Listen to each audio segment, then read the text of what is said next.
Uh, I had this on this morning as I was in the car going to work because I was recording some audio for some project that I have, and I was stopped by the police. Yeah, Yeah. really. Did you telephone some? Oh no, actually they were stopping to check if I had drunk alcohol.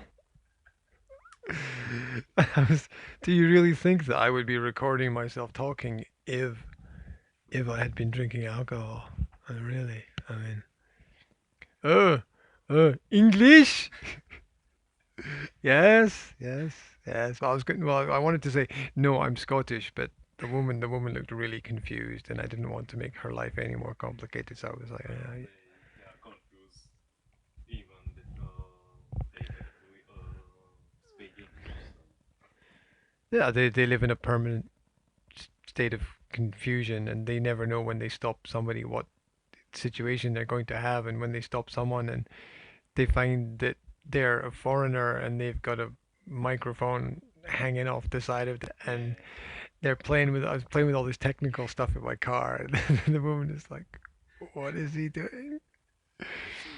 And then she, and then she said, "Driving license," and I I don't keep my driving license in the front of the car. I keep it in the back of the car because I have a folder of papers. I did all the insurance papers and all the other papers that I need for the car, and when there were repairs and things and information. And so I have all the documents in the back of the car, which apparently is not a good place because if someone steals your car, then they have all the documents for the car as well.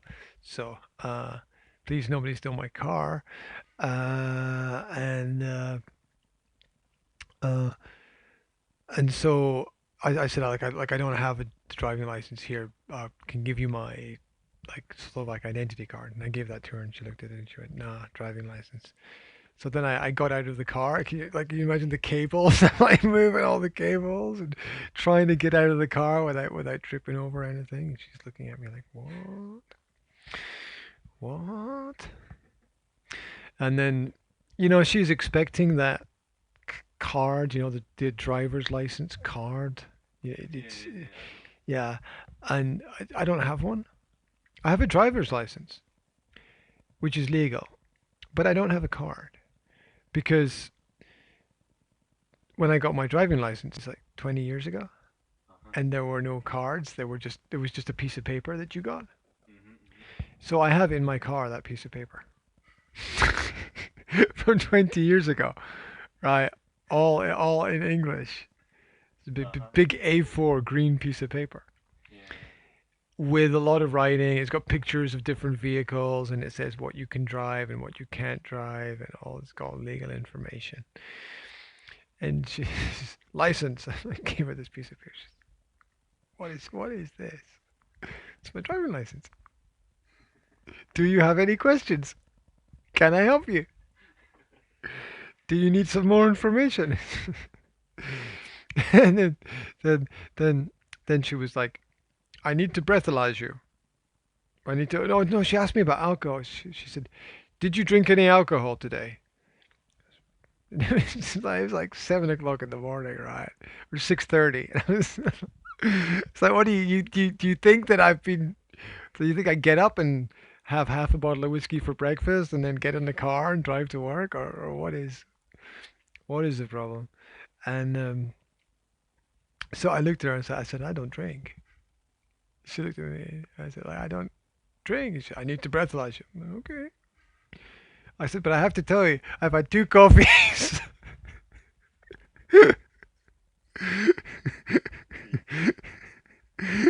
Yeah, and the woman is so confused.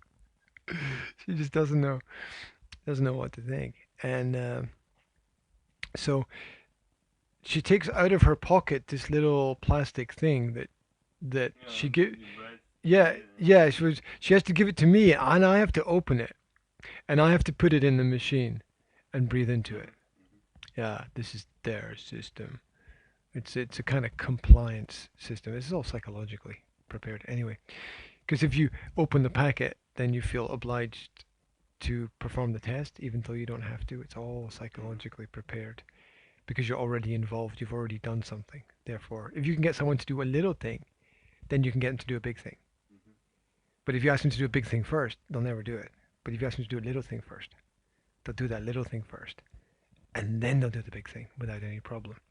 So never ask anybody to secrets. Okay, secrets. Never ask anybody to do a bigger activity for you or to help you with a larger thing before first asking them to help you with a smaller thing. Something that maybe is extremely easy and maybe you don't even need help with it. But if you can get someone to say yes to a small task, there's a higher percentage probability of them saying yes to a bigger task. And this experiment was done with advertising, where uh, marketers asked um, people if they could put a sign in front of their house for a company, and people said no. So they went to another group of people and they said, can you put a little card, little postcard in your window just for this company? And yeah, okay. And then they came back later and said, oh, could you put this in front of your door? Could you put this little sign in front of your door, a little bit bigger sign in front of your door? And people said, oh, okay. And then they said, okay, could you put this sign in your garden, in your front garden, so that people could see it?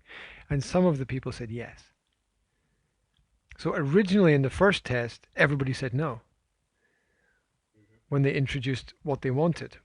But when they changed the experiment and said a small card and then a bigger piece of information and then something in the garden, people said yes. So the end result was completely different. If you build your requests slowly, starting with small things, there's a higher percentage probability of success within what you do. So let's say, for example, let's put this into practical use. Let's say, for example, you want the coach of the team to play you in a certain position in a certain game, right? You don't go to the coach and ask him to play you in a certain position in a certain game. The first thing you have to do is build a positive yes-yes relationship with the coach. So the very first thing you do is you go to the coach and say, I'm having problems with this shot. Can you have a look at my technique? And tell me what I'm doing wrong. I can't seem to get it right. And then you start with that, and the coach it'll take the coach like 30 seconds, and he'll come over and he'll help you, and at the end of it you'll say, oh, thank you, I really appreciate that, blah blah blah. Then once you've gone through that process, you um, maybe obviously not at the same day, not at the same time, but a little bit later, you maybe ask the coach for something more, like something related to the strategy or tactics or something that will take him longer to explain to you. And then once you go through that process, you finally go to the coach and say, hey, what about this? And because you have built up the trust and the rapport and the positive relationship and the yes, yes experience, and he has already said yes twice to you, Mhm. Mhm. there's a higher probability of uh, of him saying yes again. Look, guys do this with girls when they take them out for a meal, right? Guy says to go, hey, do you want to go out for a meal? Yeah, it's not about going out for a meal, right? Right. It's not about going out for, oh, it's, yeah, you want to spend time with somebody, but it's not, and they say you want to go out for a meal, but it's not really about going out for a meal. There's always, I say always, I got to stop saying always and say almost always, because nothing is absolute. Um, well, not much anyway. And death is pretty absolute. Apparently, I don't know. Haven't tried it yet. Don't want to. Um, not ready. But uh, yeah, there's the other agenda that most people most of the time are not really asking for what they're asking for. they're they're looking for something else. It's your friend calls you and he says, "Let's go out for a beer." Like one beer, right? So let's go out. Let's have one beer. Like there's no such thing as one beer. There's Yeah, there's something like like 15 beers and a giant hangover the next morning, a headache that makes you feel like you did skydiving with no parachute, and a throat as dry as the surface of the sun, and and and so that it comes, one beer. Right, right. Well, that's a pathway to drink more beer. to drink more to drink more beer. Like exactly like my brother when he Yeah, yeah. You go out and you promise to be back early, and one thing leads to another thing, and there's always one friend who has another idea about what the best thing to do is, and there's always some new place to explore, and everything sounds like a fantastic idea at 3 o'clock in the morning. Yeah, it's just everything's just like, yeah, I no sleep. Yeah, yeah, we'll survive. Yeah, drink this. It could be benzene. It doesn't really matter at that point in time. Look, I can set it on fire. Set it on fire and drink it. Yeah, set it on fire and mix it with this, and then oh, and then throw it on the wall and set fire to the wall. And look, I made art. Yes, yes. The the 3 a.m. adventure. The the great ideas we have. We wake up next morning going, maybe that wasn't such a good idea, but never mind. Never mind. Yes. I hope nobody's got any pictures. Let me check my Facebook account quickly. Phew, that's okay. Right. Uh, yeah. The power of social pressure is quite amazing. So, how did I get? Oh yeah, the psychology um, yeah, you have to open it. So because you opened it, you have to put it in the machine and then blow into it. And it wouldn't go into the machine. It was the wrong size. Oh, seriously, it wouldn't go in, and I'm like, I'm like pushing it down, and she's holding the machine and pushing it back, and I'm pushing it down, and she's pushing it back. And I'm looking at her thinking, this is ridiculous. Doesn't even fit. Right? Is this a test? Have you asked me to do the impossible?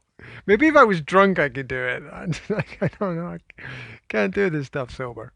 So, so I'm pushing it in, and then I gave it this big, I gave it this big push, and it just it went in, and I was like, that's it, and then it popped out and bounced bounced across the ground, and so I was so I'm looking at her and she's looking at me and I'm looking at the thing on the ground and I'm like, oh, I don't know what you want me to do. Do you want me to blow into it now after it's rolled across the ground? Because I'm not going to blow into it now.